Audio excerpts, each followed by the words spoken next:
আসসালামু আলাইকুম। আমরা পুরা বাইরা দাদারা দিদিরা বাজারে গেছিলাম। বাজারও মাছের অনেক দাম, কি করবাম, পরে শেষে লাড়ি মাছ আনছি। লাড়ি মাছ আবারও আমি ভর্তা করবাম, তার জন্য সবকিছু আমি ভাজ্যা নিছি। এখন এটি ভর্তা করবাম, তার জন্য শুকনো মরিচ প্রথমে নিলাম, তার মধ্যে লবণ দিয়ে দিতেছি। লবণ দিয়ে দিয়াম, কেসলে লইলাম, শুকনো মরিচি ভালো করে কেসলে লইলাম। মরিচের সাথে এই যে কাঁচামরিচগুলোও আমি ভাজ্যা নিছি, এইগুলাও এটার সাথে কেসলে নিয়ে এটি কেসলি হয়ে গেছে। এখন আমি মাছটি শুকনো মরিচ বাচ্চা নিলাম, মাছগুলো মধ্যের কাঁটাটা আমি ফালাই দিলাম। লাড়ি মাছের কাঁটাটি আমি বাচ্চা নিছি। এখন লাড়ি মাছটি ভালো করে কেসলাম। লাড়ি মাছটিও আমার কেসলানি হয়ে গেছে। এখন সাথে ধনিয়া পাতা দিও একসাথে ভালোভাবে কেসলাম।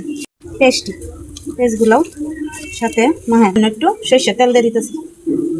এই যে লাড়ি মাছ ভর্তাটা আমার মাহানো হয়ে গেছে। এই যে এখন একটা প্লেটও আমি এটা পরিবেশন করব। আমার লাড়ি মাছ ভর্তাটা হয়ে গেছে। ভিডিওটা দেখার জন্য অসংখ্য ধন্যবাদ। আল্লাহ হাফেজ।